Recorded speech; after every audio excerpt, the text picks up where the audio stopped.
Hey guys, आज मैं आप लोग के सामने जो है रोस्टिंग वीडियो लेकर आया हूँ छिनार भौजी कुल के। आज जो है रिलाइज जो है करने वाला। प्लीज आप नए हो तो हमारे चैनल को सब्सक्राइब कर लीजिएगा। कोई भी क्वेश्चन है ना तो कमेंट बॉक्स में बताइएगा। हाँ, वीडियो देखने पहले कान में ईयरफोन लगा लीजिएगा। उससे क्या होगा ना, देखने में जो है बहुत मजा आएगा। और नहीं लगाइएगा तो मजा जो है थोड़ा कम आएगा, ठीक है ना। तो लगा लीजिएगा तो बढ़िया रहेगा, ठीक है ना। आइए हम वीडियो तरह ले चलते हैं आपको।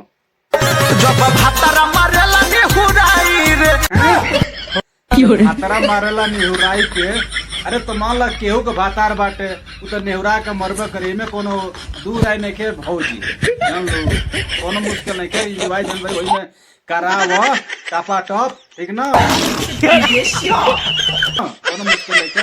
चलो आगे बताओ का भइल, तब नु तनी हमरो तनी फीलिंग यार हम कुछ नो कैसे हो बताओ तू ही हैं। ओ बड़ा दुख बाटे भौजी। हाँ, ई बताओ हमके ये समझ में नहीं आवत तनिको।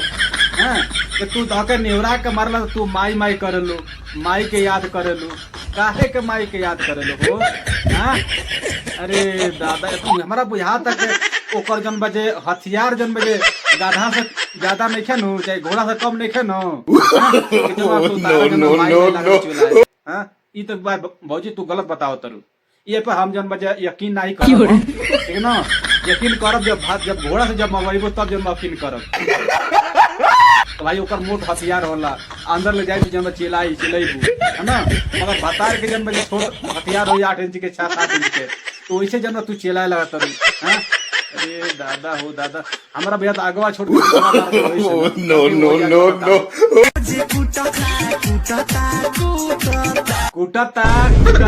कूटता। अरे दादा हो दादा, अब जब कुटवाईबू तो कुटी ना। ये बताओ भाई लोग भाई लोग का कहत रहे सीनरी, कहत रहे कूटता है ना। जब कुटवैया से तो कुटबे करिए आदमी। केहू भइल केहू जन कूटी, जब कुटवैया सब तो आ ना कुटवैया सब तो बतिया अलग बात है ना। एक बहन के तो सबके सब छिनार बने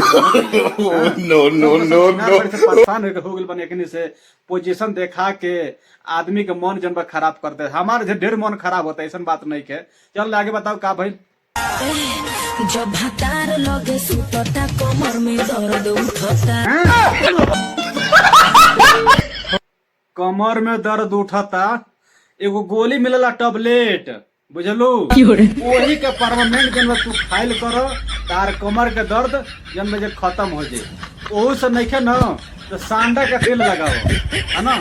सांडा का तेल लिया देखा कहीं जन चौराहा पे कोनो बेचत हुआ सन, है ना। आयुर्वेदिक दुकान में मिल जाये, वह लिया के सांडा का तेल अब बढ़िया से कमर पर रगड़ लो, कमर के दर्द जन बजे खत्म हो जाए। इतना माने हमारा माने अंदाज बा, ठीक न। अब बाकी भाई लोग का क्वेश्चन बाटे। अब भाई लोग तो कई लोग मोटका हथियार जन्म खियावा जन्म ठीक हो जाये, मगर हम जन्म जो उतर नहीं कब, हम तो कम भाई गोली खा, ठीक ना। चल आगे बताओ।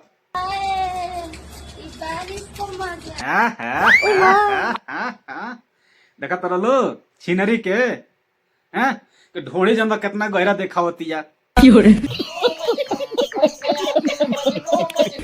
कमर कितना बिजोड़ बा एकर, है ना। आ छाती कितना बिजोड़ बा, माने साइज बेसाइज जन्म नहीं थे यानी डिजाइन टाइम बाटे। अब वही में जमा धर कर लाहे लाहे लाहे लाहे बारिश में हिलावत है ना। यो सीनरी कम नहीं खेकर बहन के चेदो। इतना खराब लगेला। अब देख ला भैया जन इतना वीडियो बना के डालत ये लोग के जन ऊपर में का परवाह पड़ी। अरे क्यों कोई आदमी जन मूड खराब हो जाये, है ना। देख के करा के कही के यार 4 लाख गिराई गुड़िया पे करके वहीं के चलो, मगर का करो बिल्कुल असली यो फैला दिले भी ये को मन नहीं तनिको भर परवाह नहीं के पड़े वाला का बन के चलो। चलो बस आगे बताओ का भाई। हाँ तो ठीक बा, कोनो मुश्किल है।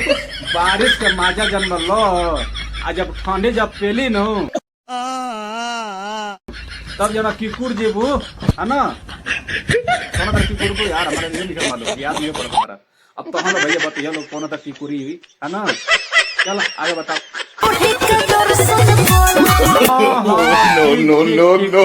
हम याद ना अल हो भुला करनी हो पहले जन्म जय हो ढोड़ी महाराज, जय हो ढोड़ी महाराज। पहले ढोड़ी के जन्म जे पहले पूजा कर, ओकरे बाद कोनो आगे काम करी है। हम तो यह कह भैया देखा भौजी जन्म वही बतिया से पहले हम वही तरह करब, ठीक न। बाकी जना भाई लोग का क्वेश्चन बाटे उ तो जन्म जे अलग बा, मगर हमार ये डिसाइड बाटे कि पहले ढोड़ी के पहले पूजा कर, अंगुरिया के तब जन्म जे पोजीशन में पहुंच, ठीक न।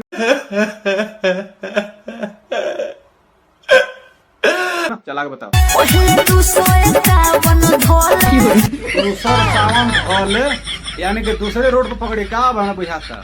अरे भौजी हकीकत बताओ, नहीं तो तहु के जन रेलाई हम करो। हमार दिमाग जन सुबेरे से सटकल बात, ठीक न। अभी तक चाय नहीं के पियले हम, है ना। दिमाग ऐसे हमार खराब हो गई बाटे। सीधा सीधा बताओ तारा के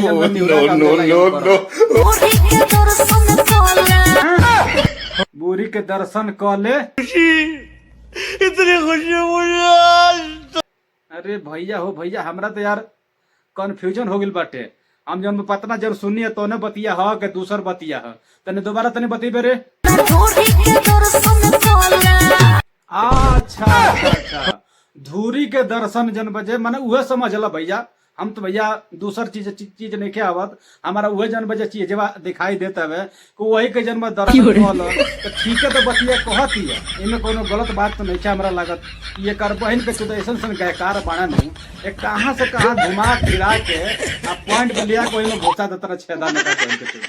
हाँ लड़चत तो गायकार वालों भैया जन में बिल्कुल असली का असली। अरे असली फैलावे के नीचे गिरा दो आदमी के पब्लिक जन्म देख के जन्म जे कहे के यार सही में जन्म लड़चटे बड़ा सके बहन के चुदा। वो जन्म चारो गरियाई। चल आगे बताओ का भाई। हाँ ये तो बतिया ठीक है बा, बुझले तो बुझले, बुझबे करी, बुझे न तो जाई कहाँ, ठीक ना। चल आगे बताओ। जोड़े जोड़े हाँ चीज देखी जोड़े जोड़े, हमारा थोड़े थोड़े नहीं ज्यादा ज्यादा मारो, है ना। ये हमार का नाम बाटे। अब भौजी के का नाम बा तने देखाओ तो तने एक बार तने रे तने देखल जा। ना ना ना ई कुल काम ना होई, ई कुल काम ना होई, थोड़े थोड़े ना होई, ज्यादा ज्यादा होई, है ना। लड़का जितना बड़ा सन सब जब निवरा के अब पूरा पूरा मजा लिया से तने तने मजा लेला का झाट होखला बा। तने तने मजा जन्म नहीं खेलवे के। हम तो ये कहो भाई लोग के पूरा पूरा मजा ल लो, तने तने मजा लेला में पूरा फायदा नहीं। नो नो नो नो थोड़े थोड़े कमरिया कैसे जन्म बजे हिलावत दिया, है ना। जैसे मान ठोका तो जन्म तने नीचे हो जाला, फिर निकाला तो तने ऊपर हो जाला, है ना। वही तरह के जन्म सिस्टम जन्म बजे करत दिया। इतना जन्म बजे हमनियों के जन्म ढंग नहीं है ना। मगर खा करबे के गरमाइल पे भौजी बाड़ी सन नो नो नो नो मिलत नहीं खे वीडियो के। हां वायरल